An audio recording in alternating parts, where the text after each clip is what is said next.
আল্লাহ নবীকে জানায়া দেন, ও আমার হাবিব, কাফের মুশরিকরা আপনার কাছে যখন এই প্রশ্ন করবে, কাফের মুশরিকরা যখন আপনার কাছে আপনার রব সম্পর্কে, আমি রব সম্পর্কে জানতে চাইবে, হে নবী আপনি তাদের কাছে আমি রবের পরিচয় তুলে ধরবেন। এর প্রেক্ষিতে আল্লাহ এই সূরা নাজিল করেন। এর প্রেক্ষিতে কাফের মুশরিকদের বিরুদ্ধে, কাফের মুশরিকদের জবাব দেওয়ার জন্য আল্লাহ সূরা ইখলাস নাজিল করে দেন। আল্লাহ নবীকে জানাইয়া দেন, ও আমার হাবিব, কাফের মুশরিকরা যখন আপনার কাছে এই সমস্ত কথাগুলা বলবে, আপনি বলবেন কুল হুয়াল্লাহু আহাদ। ও নবী আপনি বলে দেন, আমার আল্লাহ একক, আমার আল্লাহর কোন, আমার আল্লাহ একক, আমার আল্লাহর কোন, আমার আল্লাহ অমুখাপেক্ষী, আমার আল্লাহ কারো মুখাপেক্ষী নয়।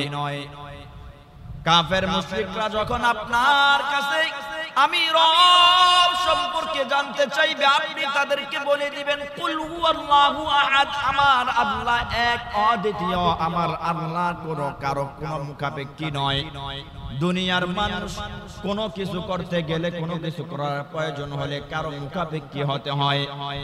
তোমরা যেই রবের দাবি করো, তোমরা যেই রবকে তোমরা নিজেকে রব হিসেবে দাবি করো, ওই রবের পিছনে দিয়া যদি বাঁশ অথবা রড না দেয়, তোমাদের রব সোজা হয়ে দাঁড়াইতে পারে না।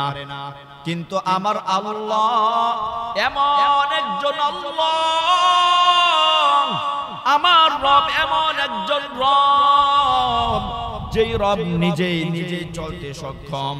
আমার রব কারো কোনো কিছুর মুখাপেক্ষী নয়। দুই নাম্বার নবী জানাইয়া দেন, আল্লাহ নবীকে জানাইয়া দেন কুল হুয়াল্লাহু আহাদ আল্লাহুস সামাদ। ও নবী আপনি তাদেরকে জানাইয়া দেন, আমার আল্লাহ কারো মুখাপেক্ষী নয়, আমার আল্লাহ কারো মুখাপেক্ষী নয়। দুনিয়ার সব কিছু, দুনিয়ার সমস্ত মানুষ কারো না কারো মুখাপেক্ষী, কিন্তু আমার আল্লাহ কারো মুখাপেক্ষী নয়। এবার কাফের মুশরিকরা আপনার কাছে জানতে চাইবে, আপনার রবের কি কোনো সন্তান আছে নাকি, আপনার রবের কি কোনো বংশ পরম্পরা আছে নাকি? আল্লাহ নবীকে জানাইয়া দেন লাম ইয়ালিদ ওয়া লাম ইউলাদ। ও নবী আপনি কাফের মুশরিকদেরকে বলে দেন, আমার আল্লাহ কাউকে জন্ম দেয় নাই, কারো থেকে তিনি জন্মগ্রহণ করেন নাই। আমার আল্লাহ কাউকে জন্ম দেন নাই, কারো থেকে জন্মগ্রহণ করেন নাই। আমার আল্লাহর কোনো সন্তানাদি নাই, আমার আল্লাহর কোনো বংশ পরম্পরা নাই, আমার আল্লাহর কোনো সন্তান নাই। লাম ইয়ালিদ ওয়া লাম ইউলাদ ওয়া লাম ইয়াকুল লাহু কুফুয়ান আহাদ। আমার আল্লাহর সমকক্ষ কেউ নাই, আমার আল্লাহর সমপক্ষ কেউ নাই। আমার আল্লাহ তিনি একজনেই, তিনি একক, তার কোনো সমপক্ষ নাই। লা শারীকা লাক, আমার আল্লাহর সাথে কাউকে শরীক করা যাবে না, আমার আল্লাহর কোনো শরীক নাই। লা ইলাহা ইল্লাহু, তিনি ব্যতীত কোনো ইলাহ নাই। ও নবী কাফের মুশরিকরা যখন আপনার কাছে এই সমস্ত প্রশ্নগুলা করবে, আপনি বলে দেন আমার আল্লাহ এক, আমার আল্লাহ অদ্বিতীয়, আমার আল্লাহ কারো মুখাপেক্ষী নয়, আমার আল্লাহ অমুখাপেক্ষী, আমার আল্লাহর কোনো সন্তান নাই, আমার আল্লাহর কোন সন্তানাদি নাই, আমার আল্লাহ কাউকে জন্ম দেয় নাই, কারো থেকে জন্মগ্রহণ করেন নাই, আমার আল্লাহর কোন সমকক্ষ নাই, সমপক্ষ নাই। এই দুনিয়ার মানুষ কোন কিছু করতে গেলে কারো মুখাপেক্ষী হতে হয়, কিন্তু আমার আল্লাহর কোন মুখাপেক্ষী নাই, আমার আল্লাহ কারো মুখাপেক্ষী নয়, বরং দুনিয়ার সমস্ত মানুষগুলা আমার আল্লাহর মুখাপেক্ষী।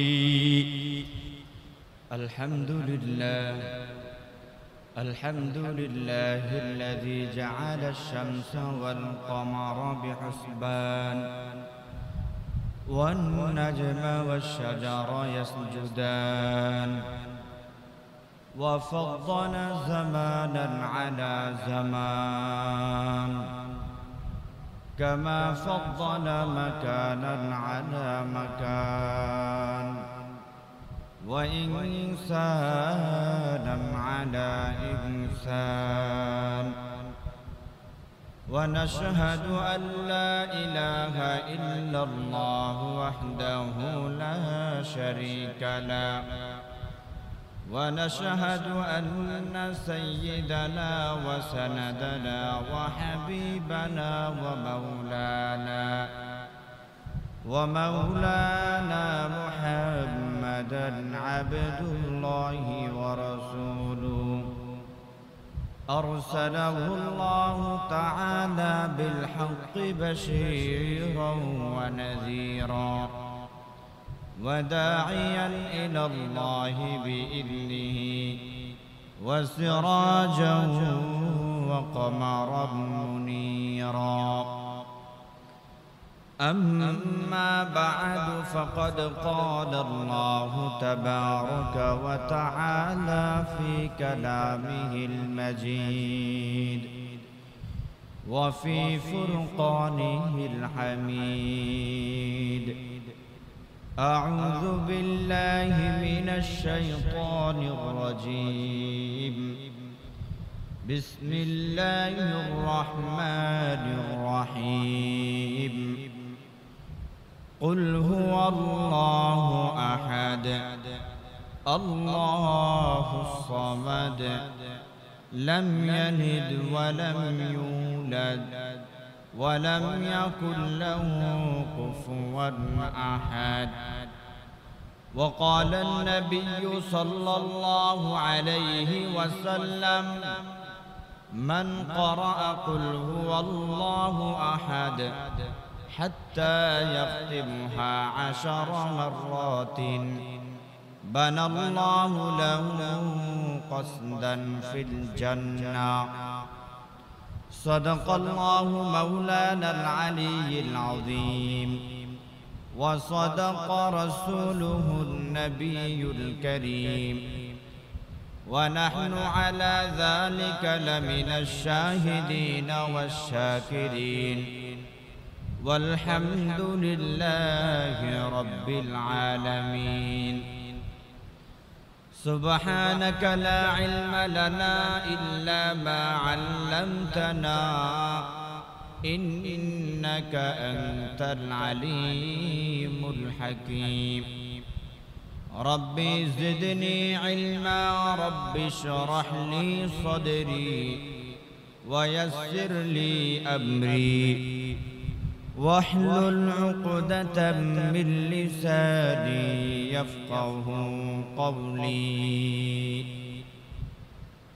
الحمد لله মহান আল্লাহ পাকের দরবারে লাখো কোটি শুকর ও সুজুদ যে রব্বুল ইজ্জত ওয়াল জালাল আমাদেরকে আজকের এই পবিত্রতম মুতাবাররক আল জুমআ আল মুবারাকাতে আল্লাহর ঘর মসজিদে আসার বসার তৌফিক দান করেছেন কুরআন ও হাদিস থেকে কিছু আলোচনা শুনবার তৌফিক আল্লাহ দিয়েছেন এজন্য মহান আল্লাহ পাকের দরবারে লাখো কোটি শুকর ও সুজুদ মুহতারাম হাজিরিন আমি আপনাদের সামনে পবিত্র কালামুল্লাহ থেকে ছোট্ট একটি সূরা তেলাওয়াত করেছি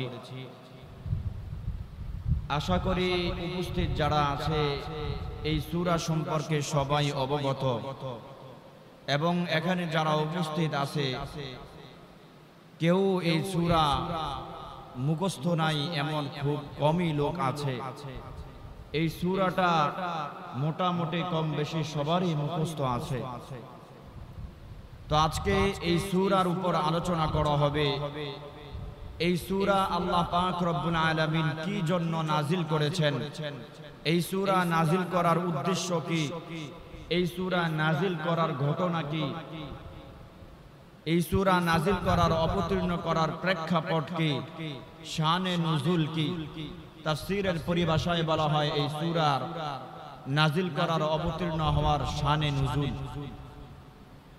তো আজকে আমরা তিনটা ভাগে আলোচনা করব এক নাম্বার হচ্ছে এই সূরা নাজিল করার প্রেক্ষাপট কি, কারণ কি, ঘটনা কি, এর শানে নুজুল কি।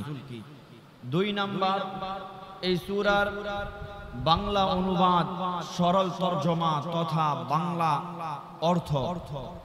3 নাম্বার এই সূরার ফজিলত কি, এই সূরার গুরুত্বটা কি, মর্যাদা কি, এই সূরা তেলাওয়াত করলে আল্লাহ তাআলা এই সূরার মধ্যে কি কি ফজিলত রেখেছেন, নবীজি সাল্লাল্লাহু আলাইহি ওয়াসাল্লাম এই সূরা সম্পর্কে কি কি ঘোষণা দিয়েছেন।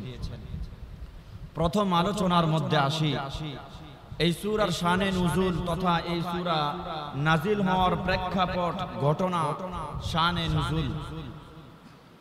মক্কার কাফের মুশরিকরা বহু খোদায় বিশ্বাসী ছিল। তারা বহু খোদায় বিশ্বাসী ছিল, এক খোদায় নয়, বহু খোদায় বিশ্বাসী ছিল। তারা কখনো কখনো বিভিন্ন জিনিসকে তারা নিজেদের প্রভু হিসেবে দাবি করত। এরই পরিপ্রেক্ষিতে আল্লাহ এই সূরা নাজিল করেন। মুহতারাম হাজিরিন, মক্কার কাফের মুশরিকরা একটা সময় বিভিন্ন গোত্রের বিভিন্ন দেব দেবীরা, তাদের দেব দেবীদেরকে তারা প্রভু হিসাবে দাবি করত। মক্কার কাফের মুশরিকরা পয়গম্বর সাল্লাল্লাহু আলাইহি ওয়াসাল্লামের কাছে এসে বলে, ওগো পয়গম্বর, ও নবী মুহাম্মদ, তুমি, ও মুহাম্মদ, বলো দেখি তুমি যেই রবের দাবি করো, এ মুহাম্মদ, তুমি আমাদেরকে যেই খোদার কথা বলো, যেই রবের কথা তুমি আমাদেরকে শোনাও, তুমি দেখি একটু বলো তো তোমার রবের পরিচয়টা কি। হে মুহাম্মদ, তুমি আমাদেরকে আমার বাপ দাদার ধর্মের বিরুদ্ধে কথা বলো। হে মুহাম্মদ, আমরা তোমাকে এত পরিমাণ সম্মান করি, আমরা তোমাকে এত পরিমাণ বিশ্বাস করি, হে মুহাম্মদ, কিন্তু তুমি আমাদের বাপ দাদা, আমাদের দেব দেবীদের বিরুদ্ধে কেন কথা বলো? হে মুহাম্মদ, তুমি তো, আমরা তোমাকে এত পরিমাণ ভালোবাসি, এত পরিমাণ বিশ্বাস করি, তোমার বিশ্বাসের কারণে আমরা আমাদের সম্পদগুলা, আমরা আমাদের অর্থ সম্পদগুলা তোমার কাছে গচ্ছিত রাখি, আমরা বিভিন্ন বিষয়ে তোমার কাছে আমানত রাখি, কিন্তু মুহাম্মদ তুমি আমাদের বাপ দাদার ধর্মের বিরুদ্ধে কেন বলো? ও মুহাম্মদ, তুমি কি জন্য আমাদের বাপ দাদার ধর্মের বিরুদ্ধে কথা বলো, আমাদের দেব দেবীদের বিরুদ্ধে কথা বলো? ও মুহাম্মদ, তুমি যেই খোদার কথা বলো, তুমি তো এক খোদা বিশ্বাসী, আমাদের খোদা হচ্ছে 360টা খোদা। তোমার খোদা যদি একটু বেশি হইতো তাহলে বুঝতাম তোমার খোদার পাওয়ার আছে, তোমার খোদার ক্ষমতা আছে। আল্লাহ পাক রব্বুল আলামিন নবীকে জানাইয়া দেন, ও পয়গম্বর, আপনি কাফের মুশরিকরা যখন আপনার কাছে আপনার রব সম্পর্কে তারা জানতে চাইবে, তারা যখন আপনার কাছে আপনার রব সম্পর্কে পরিচয় জানতে চাইবে, আপনি আপনার রবের পরিচয় তাদের কাছে তুলে ধরবেন। মক্কার কাফের মুশরিকগণ বারবার নবীর কাছে এসে বলে, ও মুহাম্মদ, বলো দেখি তুমি তোমার রবের পরিচয়টা একটু আমাদেরকে শোনাও, তুমি একটু তোমার রবের পরিচয়টা আমাদের কাছে তুলে ধরো।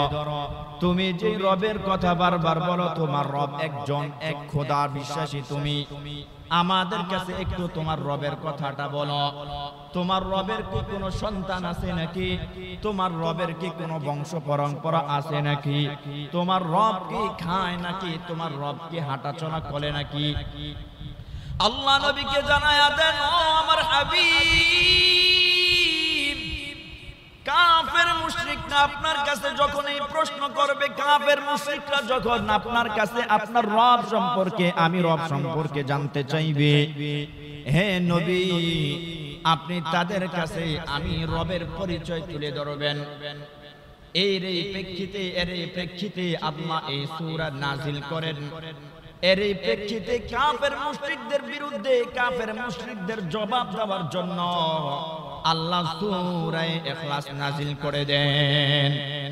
আল্লাহ নবীকে জানাইয়া দেন, ও আমার হাবিব, কাফের মুশরিকরা যখন আপনার কাছে এই সমস্ত কথাগুলা বলবে, আপনি বলবেন কুল হুয়াল্লাহু আহাদ। ও নবী, আপনি বলে দেন আমার আল্লাহ এক, একক। আমার আল্লাহর কোন, আমার আল্লাহ একক, আমার আল্লাহর কোন, আমার আল্লাহ অমুখাপেক্ষী, আমার আল্লাহ কারো মুখাপেক্ষী নয়।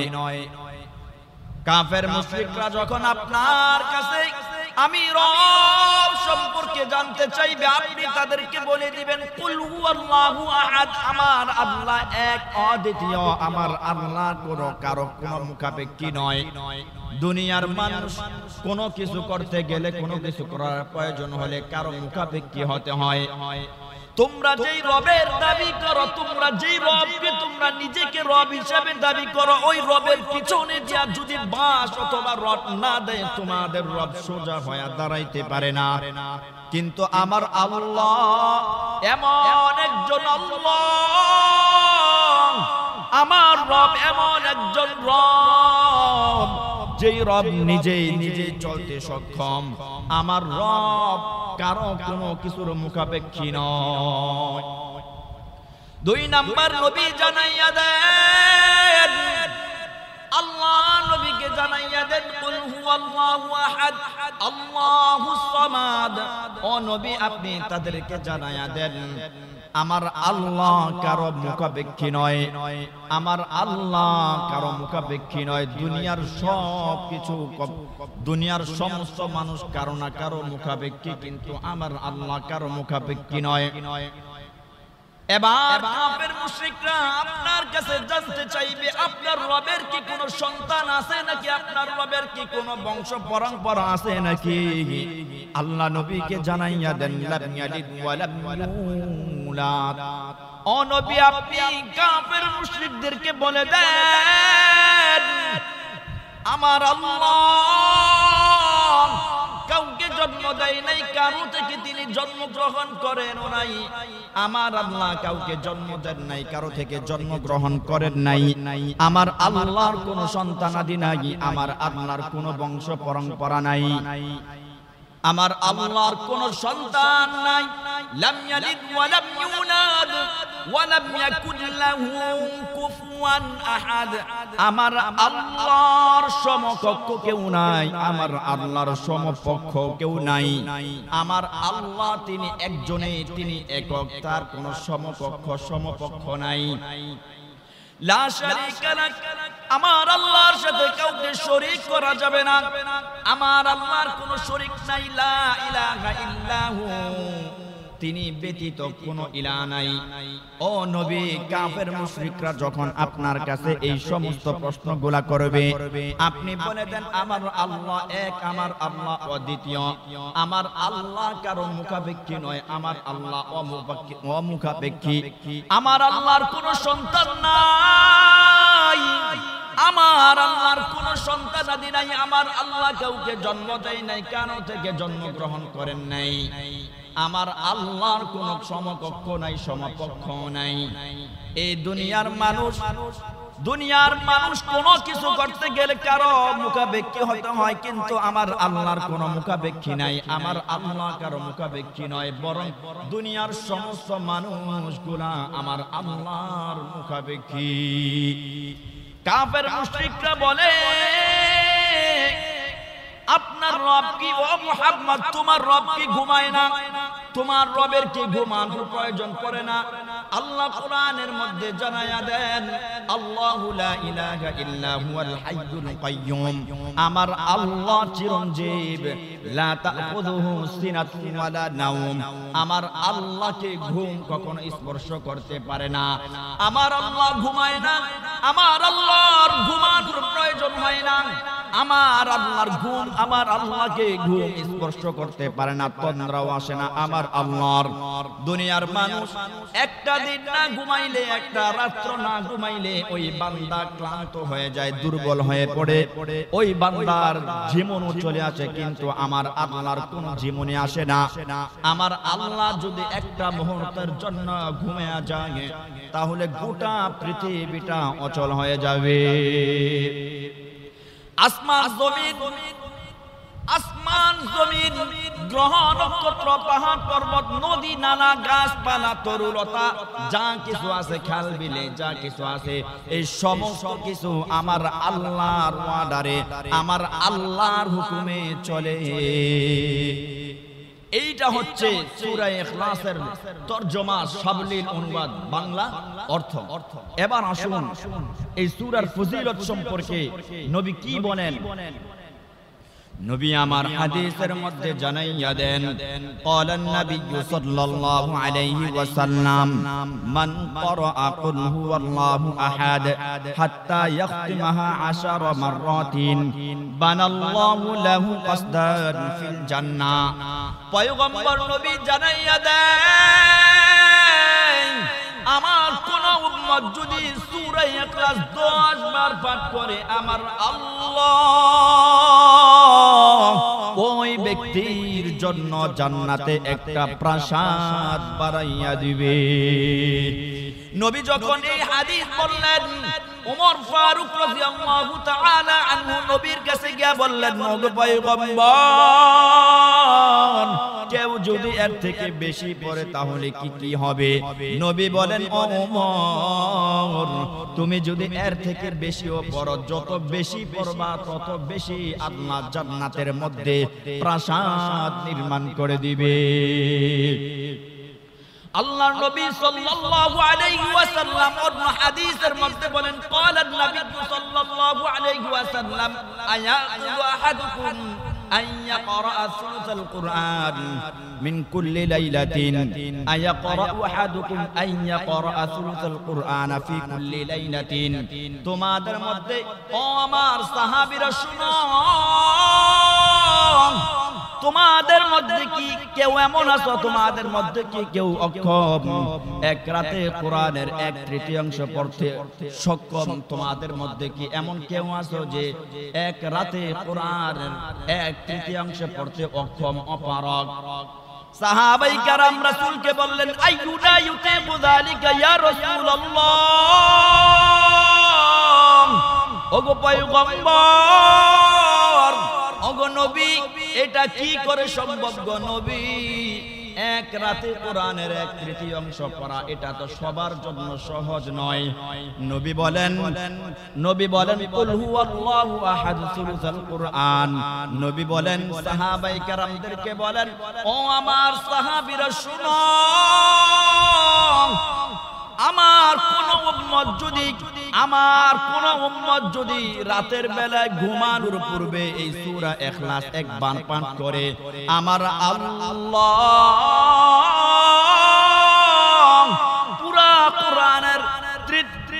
পুরা কোরআনের 3 ভাগের 1 ভাগ সওয়াব আমার আল্লাহ ওই ব্যক্তির আমলনামার মধ্যে দিয়া দিবে। এই হচ্ছে সূরা ইখলাসের ফজিলত, এটা হচ্ছে সূরা ইখলাসের গুরুত্ব। এজন্য মুহতারাম হাজিরিন, আমরা প্রতি রাতে যখন যে সময় পাবো এই সূরা ইখলাসের উপর আমল করার চেষ্টা করব। এই সূরা ফজিলত সম্পর্কে আল্লাহর নবী হাদিসের মধ্যে, বহু হাদিসের মধ্যে আল্লাহর নবী এই সূরার ফজিলত সম্পর্কে বলেছেন। আল্লাহ আমাদের সবাইকে এই সূরার উপর, এই আলোচনার উপর আমল করার তৌফিক দান করুন। সকলে বলে আমিন। ওয়া আখিরু দাওয়ানা আলহামদুলিল্লাহি রাব্বিল আলামিন।